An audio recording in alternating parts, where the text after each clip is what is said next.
नमस्कार, आप देखना शुरू कर दिए बिहार डेली हेडलाइंस। मैं हूं प्रेमचंद कुमार। देखिए, बिहार में लगातार जो है सो आपको चुनाव देखने को मिलेगा। आपको बता दें, अभी जो है फिलहाल बिहार में 4 सीट पे विधानसभा का उपचुनाव है। आपका रामगढ़, तरारी, बेलागंज और इमामगंज। इसके बाद आपको बता दें पैक्स का चुनाव देखने को मिलेगा। कहीं ना कहीं राजनीति जितने भी लोग करते हैं सभी सक्रिय देखने को मिल रहा है। तो अभी पैक्स के बाद फिर विधानसभा 2025 का चुनाव, उसके बाद मुखिया का चुनाव है। तो पैक्स के चुनाव में अपने किस्मत आजमाने के लिए हमारे साथ एक युवा है जो कह रहे हैं कि हम युवा हैं, हम लोगों को सेवा करना चाहते हैं। तो हम इन युवा से जानने का प्रयास करेंगे, जानने का कोशिश भी करेंगे कि आखिर में आप पैक्स क्यों चुनते हैं। चुनने के लिए आप मुखिया भी चुन सकते हैं, चुनने के लिए पंचायत समिति भी चुन सकते हैं, चुनने के लिए आप बहुत सारे जो पद है जो आप चुन सकते हैं और जनता के बीच सेवा कर सकते हैं। पर इनके मन में पैक्स ही क्यों, पैक्स अध्यक्ष बनना ही क्यों। पैक्स अध्यक्ष का 1 महीने नवंबर दिसंबर में चुनाव है, डेट भी निर्धारित अभी किया गया है और उसका पुनः अभी औपचारिक घोषणा होना बाकी है। और औपचारिक घोषणा होते ही ये जो है नॉमिनेशन और प्रक्रिया में जो भी है अपना युवा खुद जाएंगे। तो सबसे पहले तो आपका स्वागत है सर। आपको भी तहे दिल से धन्यवाद करना चाहता हूँ कि आपने समय निकाल करके एक युवा प्रत्याशी को बढ़ावा देने का काम कर रहे हैं। मेरा पहला सवाल आपसे है, जैसे क्या आप पैक्स ही क्यों चुने। आपके पास मुखिया बनने का सपना था, मुखिया भी बन सकते थे, पंचायत समिति भी बन सकते हैं, बहुत से पंचायत में पद है, आप और जिला परिषद, आप पैक्स ही क्यों चुने। सर, जो किसानों को भलाई करने में जो मजा आता है कहीं न कहीं मुखिया और पद में हमें नहीं समझ में आया। किसान एक अन्नदाता के रूप में है, किसानों को मदद करना एक बहुत बड़ी बात है, इसीलिए हम पैक्स चुने। पैक्स चुने। आप अगर पैक्स चुनाव जीतते हैं तो आपका क्या किसान के प्रति प्राथमिकता रहेगा। अगर हम पैक्स चुनाव जीतते हैं तो सरकार की तरफ से जितनी सुविधाएं आती है पैक्स में, सारी सुविधाएं किसान को मिलेगी। जिसमें आपका हो गया निम्न दर पर बीज, खाद, ट्रैक्टर से खेतों की जुताई, उसके बाद धान की खरीदारी, ये सारे सुविधाएं के साथ साथ ऋण की व्यवस्था भी है। इसमें ऋण की व्यवस्था भी हम कराएंगे। जो किसान गरीब तबके का है उसको ऋण का भी व्यवस्था कराएंगे। एक सवाल बनता है कि जो वादे करते हैं चुनाव में, चुनाव जीतने के बाद सारी वादा भूल जाते हैं। चाहे मुखिया हो, चाहे किसी भी नेता हो, चाहे विधायक हो, चाहे मंत्री हो, चाहे मुख्यमंत्री हो, चुनाव से पहले तो वादा बहुत सारे कर लेते हैं पर काम वही करते हैं जो काम पीछे वाले नेता करते हैं। आप पे जनता क्यों भरोसा करे। जी, अब हम पे जनता क्यों भरोसा करे, है ना, आपका सवाल है। लेकिन मैं कहना चाहता हूँ कि आपने किसी के ऊपर अगर 15-20 साल भरोसा किए हैं और वो भरोसा पर आपको खरा नहीं उतरा है, तो आप बदलाव करिए। ऑटोमेटिक है कि आपका विकास होगा और 100% मैं आपके चैनल के माध्यम से गारंटी देता हूँ कि सारी सुविधाएं किसान को मिलेगी अगर हम जीतेंगे तो। ऐसा तो नहीं है कि चुनाव जीतने के बाद आप भी जो है से और नेता की तरह जो है से आप घूस लीजिएगा। बिल्कुल नहीं लेंगे। अगर लेंगे तो अगले 5 साल में हमें भी बदलिए, आप बेझिझक बदलिए, अगले कोई युवा को लाइए। आप किस पंचायत से चुनाव लड़ना चाह रहे हैं। हम फतेहपुर प्रखंड के अंतर्गत सलैया कला पंचायत से चुनाव लड़ रहे हैं।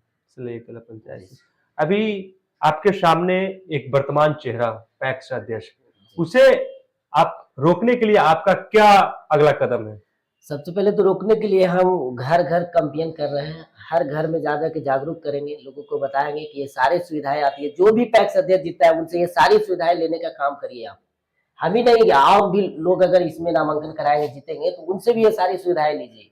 ये सारी चीजें हम ज्यादा करके बताते हैं घर घर में, और घर घर लोगों को मिलते हैं। काहे कि अब पहले के जैसा चुनाव नहीं है। पहले एक ठेकेदारी थ्रू चलता था, एक ठेका ले लिया कि 20 वोट या 40 वोट हम दिलाएंगे, लेकिन अब ऐसा है नहीं। अब हम घर घर जा करके लोगों को जागरूक कर रहे हैं कि पैक्स में ये सारी सुविधाएं मिलती है अगर, तो आप वोट करिए। अगर नहीं मिलती है तो वैसे पैक्स अध्यक्ष को हटाइए, आप किसी युवक को लाइए, आपको पंचायत में विकास होगा। ऐसा एक देखने को मिल रहा है पैक्स में, जो पैक्स में जो नाम सदस्य जुड़ता है, जो सदस्य जोड़ने का जो प्रक्रिया होती है पैक्स अध्यक्ष का होता है, जो पैक्स अध्यक्ष चुनाव जीतते हैं उसके होते हैं। ऐसा तो नहीं है कि आप भी चुनाव जीतने के बाद अपने अपने आदमी को सिर्फ नाम जोड़िएगा और विपक्ष वाले आदमी को नाम काट दीजिएगा।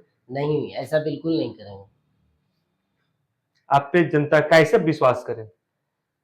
देखिए, कहीं ना कहीं तो एक बार मौका दे करके ही विश्वास करना होगा सर, है ना। कि एक बार मौका आप दीजिएगा तभी ना विश्वास करेंगे कि क्या है। अगर आपका इस वादे से अगर हम बिखरे आते हैं तो आप हमें भी 5 साल में हटा दीजिए। तो फिर अगर आप गलत नहीं कीजिएगा, गलत तरीका से पैसा नहीं कमाइएगा, तो आप जो मोटरसाइकिल से पेट्रोल डालिएगा कहाँ डालिएगा, क्योंकि लोग नेता कहते हैं कि मुझे जो इनकम नहीं है।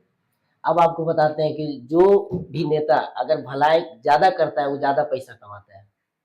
क्यों कमाता है कि अगर हम खाद किसानों में बांटेंगे, अगर एक खाद पे हमें 5 रुपया भी बचेगा तो हमने जो अभी पैक्स अध्यक्ष खाद नहीं दे रहा है, समझिए बात को, वो क्या कमा रहा है। अगर हम खाद बांटेंगे तो किसान को भी लाभ होगा, हमें भी लाभ होगा। काम करने से ऐसा नहीं है कि काम करने से हानि होती है, काम करने से लाभ भी होता है।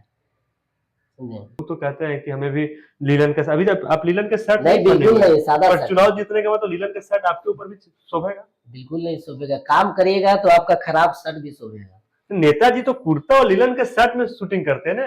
नेताजी बनिएगा तो ऐसा नहीं कि बुलेट से जनता से फिर ना मिलके आप सीधे निकल जाएंगे हेलमेट लगा के। नहीं सर, सब नेता ऐसा नहीं होता है, कुछ नेता काम करने लायक होता क्योंकि है। जनता जो है से लोगों पे विश्वास करते करते जनता ठगा रही है।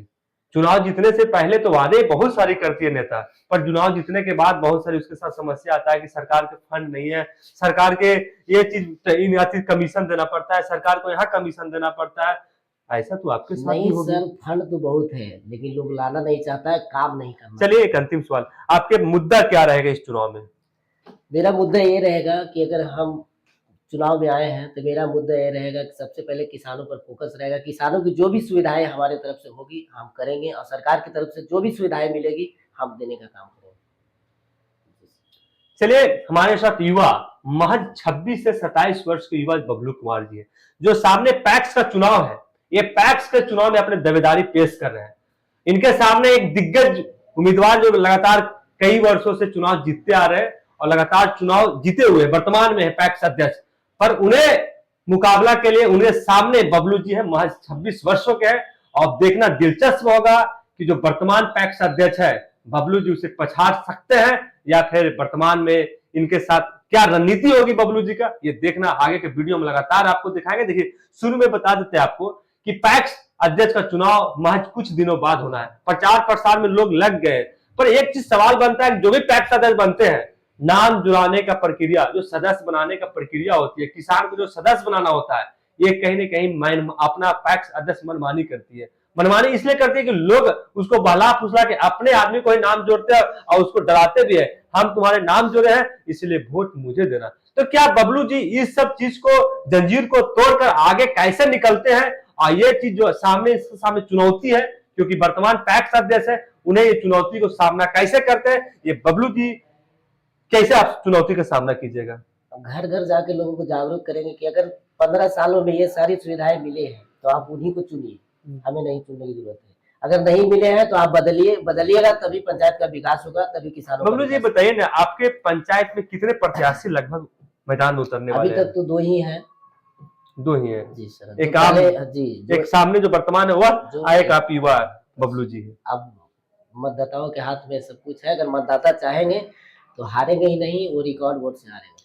चलिए कहीं ना कहीं इनको दावा है कि हम चुनाव हर हाल में जीतेंगे और लगातार जनता की सेवा करेंगे, किसान को सेवा करेंगे। इनका बात रहेगा किसानों को खाद वितरण करेंगे, बीज देंगे, और जो अनाज सरकार के द्वारा जो 5 केजी आती है, हम 5 केजी देंगे। अब देखना, बड़ी वादे तो मोदी सरकार भी किए थे कि हम नौकरी देंगे, पर लास्ट में जुमला घोषित कर दिया गया था। अब देखना बड़ी बात होगा, ये भी लास्ट में जुमला तो नहीं हो जाएंगे। धन्यवाद, आप देख रहे थे बिहार डेली हेडलाइन, मैं हूं प्रेमचंद कौर, बहुत बहुत धन्यवाद।